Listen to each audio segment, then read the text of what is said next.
มาเบิ่งพวกข้อยเต้นเด้อเต้นเด้อหนึ่งสองสามโอ้สาวเสียพองสาวบ้านเฮาส่งเธอเป็น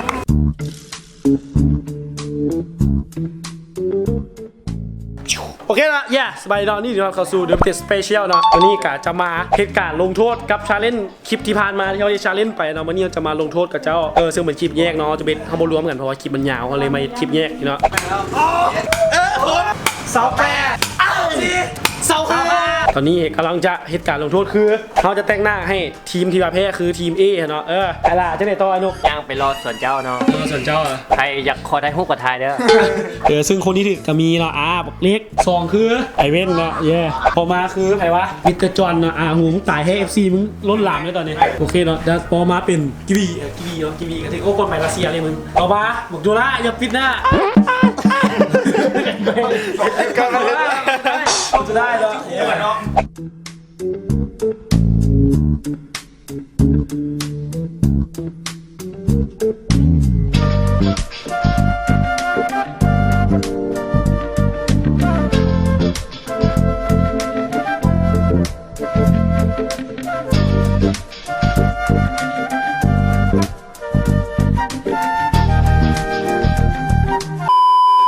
โอเคเนาะตอนนี้เขากลับมาฮอดห้านดาร์กแล้วเนาะเขาจะเหตุการณ์แบบคล้ายๆคือเซฟวันนะเห็นเมื่อกี้เซฟวันจะเป็นซะคือหนึ่งเขาจะให้กระเจ้าจับโทรศัพท์ไปน้ำแล้วจะโทรเข้าไปและเวลาเขาย่างไปเขาสิสั่งอย่างกระเจ้าต้องเฮ็ดตามเขาเรียกตามที่เขาบอกประมาณนี้ถ้าเบิ้งเนาะเดี๋ยวจะย่างไปเจ้าเดี๋ยวให้เจ็บความพร้อมกันแล้วกันตอนนี้เขาจะให้กระเจ้าเขาจะสั่งเลยนกจะสั่งเลยนี่โทรมาแล้วเขาจะสั่งกับเจ้าให้แบบยังวะเจ้าที่สั่งยังให้กับเจ้าฮิตพื้นทหารนะวิดพื้นละห้องเลยนะเขาอ้ายไปได้ยันเลยอ้ายไปไม่ได้เข้าไปยุ่งเลยเฮ้ยพอเจ้าอยู่กลางบอกเราอยู่กลางกันเลยเอาเว้นนับเด้อวิดพื้นละวิดพื้น5 บาท1 2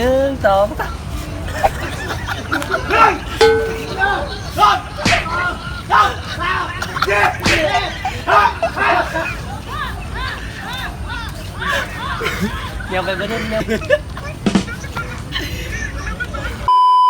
เดี๋ยววันนึงตอนนี้เขาจะสั่งครั้งที่2มูจะสั่งอย่างไรนี่เรายังอยู่ข้างหน้าเขาอยู่เต้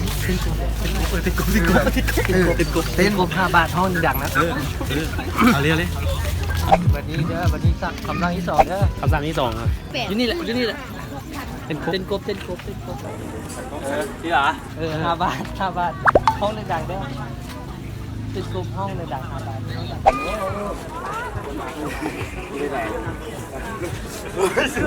สวยให้นักเรียนเหรอให้กล่องให้ไหนต่อนับเป็นจังมือจังสองจะดิ่งหายทำแบบมาเด้อ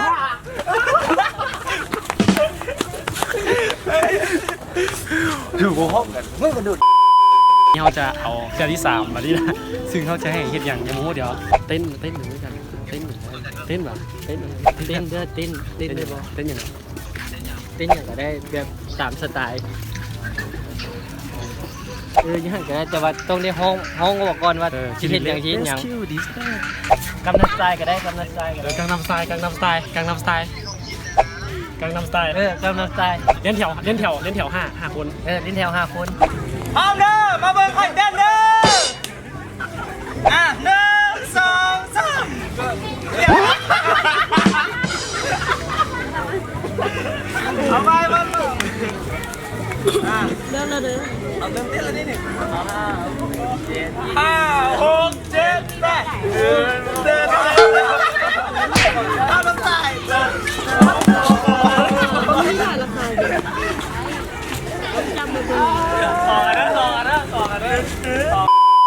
เดี๋ยวทีนี้ฮอตตัวที่4แล้วเขาจะให้กับเจ้าเต้นเต้นแบบเต้นลำนะลีลา2 คนเป็นละคู่เต้นละคู่แยกคู่กันแล้วให้บักจอนห้องเพลงยูนิเลยโอเคเอาบอลนี่เลยข้างกลางเลยโอเคทั้งกลางเลยแยกคู่จับคู่คนละคนจับคู่บักจอนยืนห้องเพลงข้างกลางแล้วจับเต้นลีลาให้บักจอนห้องเพลงให้บักจอนห้องเพลงแบบเต้นลำแบบห้อง2 คนนะห้องพิงแกเป็นครูเต้นเป็นครูมาเบิ่งพวกข้อยเต้นเด้อเตรียมเด้อ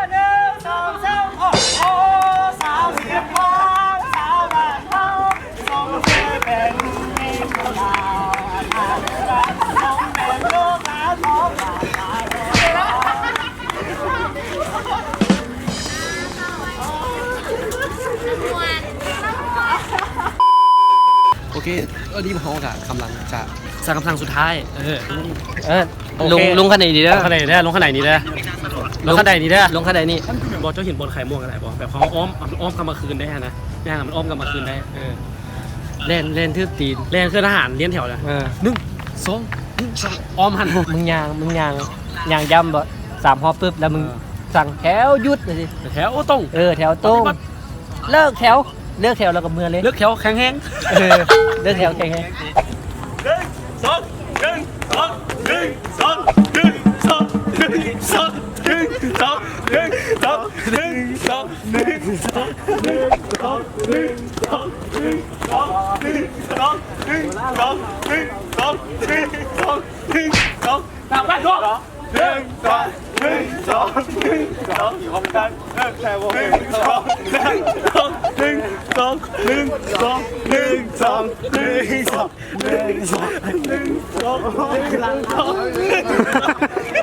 ขี้โกงขี้โกง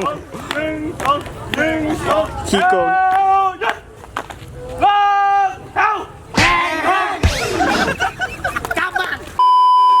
โอเคเนาะการจบแล้วเนาะสำหรับ The Unlimited Special ของมื้อนี้เนาะซึ่งเป็นการลงโทษโอ้ยเจ้าสิก็ยังเขาตบเราบ่ได้ไอ้นกฝากจะตบเนี่ย ที่3พวกเขาเนี่ยพวกเขาก็เฮ็ดมาเมื่อยแล้วเนาะมื้อนี้ก็ทั้งเจ็บทั้งปวดทั้งอดทั้งแค้นเนาะ ใส่ตาจิกจิก ฝากกดไลค์กดแชร์ Subscribe ให้ไว้กดซับกริ่งโอเคบ๊ายบาย